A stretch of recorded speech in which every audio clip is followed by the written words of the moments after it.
Hi, everyone. I'm Devin McCarthy-James, and I am the CFNC Regional Representative for the Western Region. And my job is to help students and families with the process of planning for college, applying to college, and paying for college, which is what we're going to talk about today.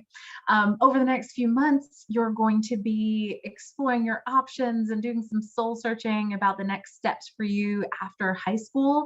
And if you're looking at any kind of post-secondary education, whether it's a 2-year degree or a 4-year degree, the next piece of that is figuring out how you're going to pay for that education. So I'm going to give you a little bit of an overview to get you started so that you understand some of the broad things that you're going to need to do in the process of looking for financial aid next year. The first thing I want you to do is to really understand what you're trying to afford. It's key to understand exactly what it costs to go to college. And those college costs are comprised of two different things. It's going to be direct costs, which is everything that's billed directly from the college. And that's going to include tuition, which is really just your seat in a class, but that's also going to include required fees. Now, different colleges have different fees depending on the services that they offer. You could see fees for a bus that goes around campus, or a recreational center, or a student health center. It really depends. There's just a range. Two-year colleges or community colleges are going to have lower fees because they don't have students on campus full time, as opposed to some of the four-year colleges that have to offer more services because they've got students on campus full time. The other things that you might see on a bill from a college are room and board. Again, if you're living on campus, they're going to bill you for that dorm room and your meals. If you are living off campus, i.e. going to a community college or just commuting to that four-year college, those costs become indirect costs, meaning they're not billed directly to the college, but there's still things that you need to pay for in order to attend school. So some other indirect costs that you're going to see are going to be books and supplies. Depending on the program, you may pay more or less than other programs that you're going into. And the number that you'll see from colleges is going to be an average. It's going to be an average of what their students spend on average for books and supplies. So depending on your program and how thrifty you are, that's going to vary. If you want to save a little bit of money, you can always look for rental textbooks or used textbooks to kind of trim some of those costs. Some other indirect costs to consider are going to be transportation. Now, this doesn't mean the transportation on campus, but this means your personal transportation to and from campus. Whether you're commuting to and from campus, or if you live on campus, you might have a car on campus, or you might need to pay for parking at the community college. So anything that's associated with traveling to and from campus, either on a day-to-day basis or over breaks and so forth. And then you're also going to want to just include any personal expenses, like, if you want to splurge and go out with friends, or if you need to buy some new clothes or have some snacks in your dorm room. All those things sort of add up over time. So you definitely want to make sure you're budgeting just life expenses, daily life expenses. All this comes together to be your budget for college, and it's called the cost of attendance from the colleges. So if you look on any college website, it's going to have a list of their estimated cost of attendance, and that's the average that their students spend on indirect costs in a given year, and then the direct costs as well. So you definitely want to go on those college websites of the colleges that you're interested in to just see what those costs are. Here's some averages for different kinds of North Carolina colleges. As you can see, there's a great variety of a range in costs, from the community colleges that are relatively inexpensive to the UNC system schools up to some of the private institutions. Now, keep in mind, though, this is the sticker price. This is the price at the beginning of the process, and it's not necessarily what you end up paying at the end of the process after the financial aid has been awarded. So the second thing to do is to understand the types of financial aid that are out there that you might be able to receive for college. There's two main types of aid. One is gift aid, which is free money that you do not need to repay repay, and that's going to be in the form of scholarships or grants. So anytime you see those words, that means free money. The other kind is self-help aid. And so that's going to be anything where you're contributing towards that, meaning employment in the form of just a regular job or even work-study employment that's associated with the school that you're attending, or even loans, which of course give you money to go to college, but then ultimately you'll need to pay that back. And then the reasons that you might receive that aid could be either need-based aid, which is based solely on your family's circumstances, or it could be merit-based aid that's based on your particular characteristics and talents. It could be based on your career choice, on your ethnicity, your gender. It could be based on a talent that you have in athletics or academics or in the arts. There's a number of reasons that you might receive that kind of aid, the merit-based aid. And also keep in mind that there may be scholarships that have components of both need-based and merit-based aid to them. So just be aware that there's some wiggle room in between these as well. So the next step is just understanding how to apply for the different kinds of aid. So there's two primary applications for financial aid in North Carolina. The first one is going to be the RDS, the North Carolina Residency Determination Service. And then the next one is going to be the FAFSA, which is a federal form, the free application for federal student aid is what that is. And that's going to be a national form. So you would fill that out for financial aid if you're going to school in North Carolina or Tennessee or beyond, anywhere in the country. So residency, there's a couple things I want you to know about that. One thing is that it's really important to complete residency in order to receive in-state tuition at any North Carolina public college or university. That includes community colleges or the UNC system schools. But also, even if you're looking at private schools in North Carolina, it's still a good idea to fill out the RDS because you might qualify for North Carolina state grants that can go to any private or public institution in North Carolina. So it's still a really good idea to try and get as much of that free money as possible.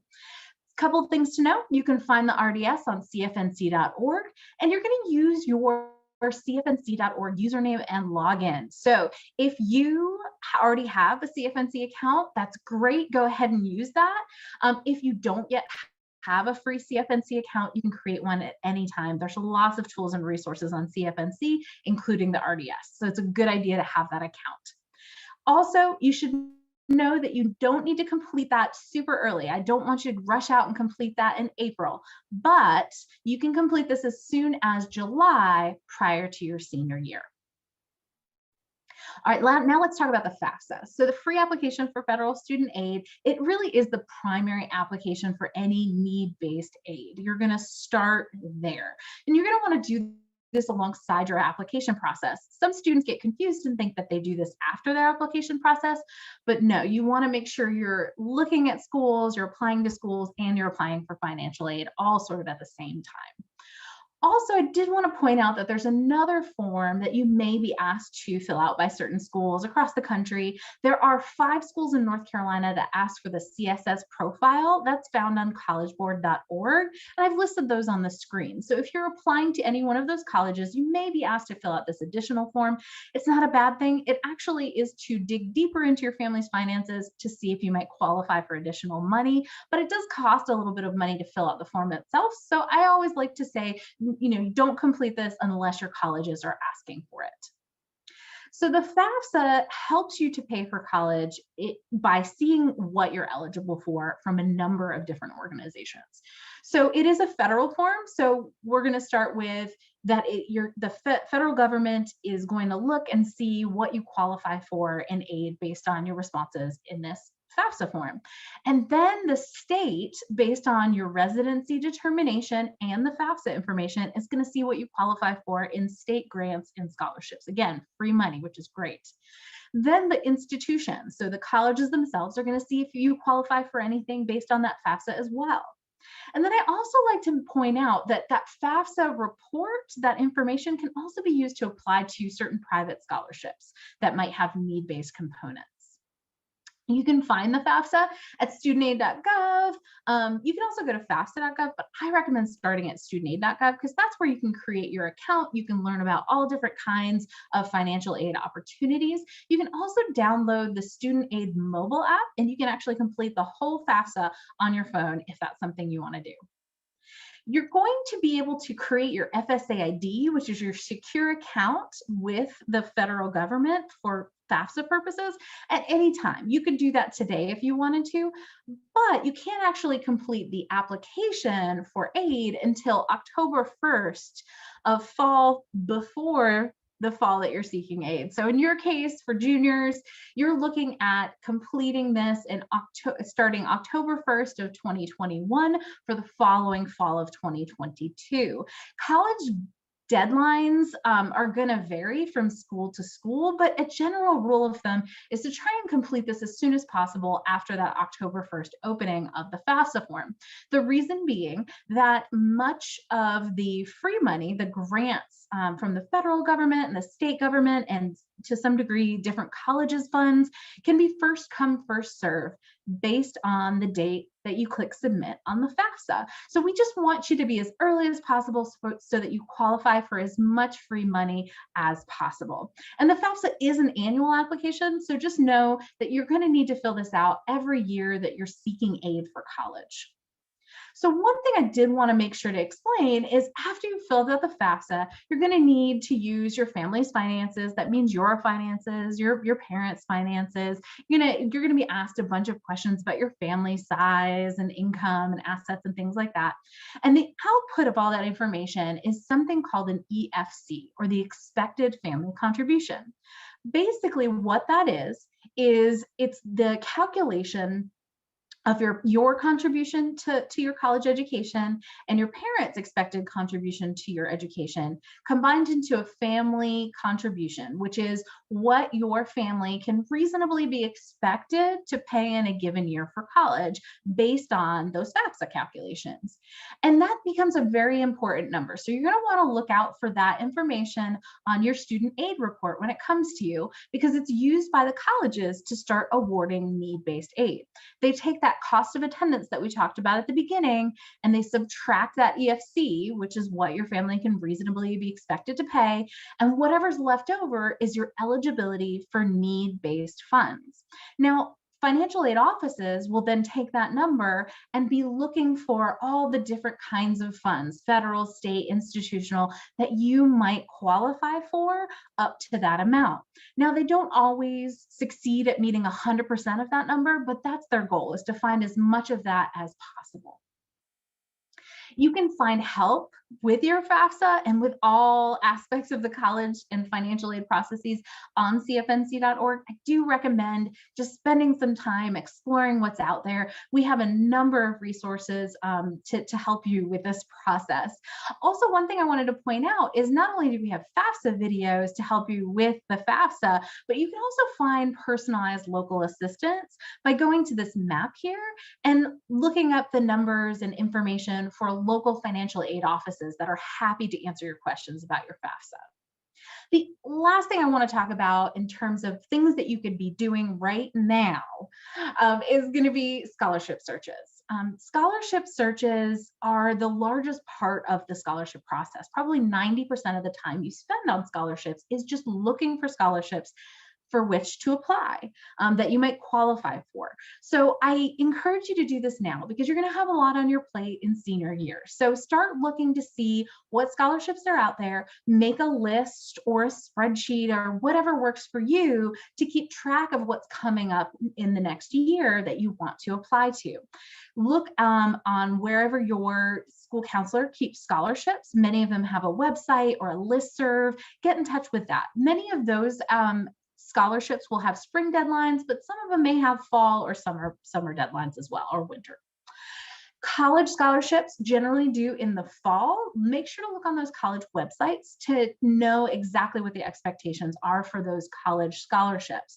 Know what's there and know if you need to fill out a separate application for those college scholarships, or if you're going to be considered automatically through your admissions application. Also look on CFNC.org to see any state-based scholarships. You can actually filter by local area scholarships. You can filter by all sorts of things, interests, talents, things like that. Also check out the national scholarship boards. There's a lot of different scholarships out there. There really is a scholarship for every talent or circumstance or characteristic out there, but it can be a little bit time consuming to look for those things. So just be aware of that. Also be aware that if a scholarship sounds too good to be true, it likely is. So if something sounds fishy to you, make sure to share that information with a school counselor or somebody you feel like could give you a second opinion about whether that's a legitimate source for scholarship funds. And don't forget to stay connected. We already talked about CFNC.org is having a lot of resources to help with this, but also get connected on social media. We have a ton of YouTube videos to help you with this process. We also have Facebook and Instagram. You can follow College Foundation of North Carolina on both of those, or you can follow me, Devin at CFNC on either Facebook or Instagram. Good luck with your process, and please reach out to me on either of these platforms if you need anything, if you have any questions. Good luck. My best wishes to you.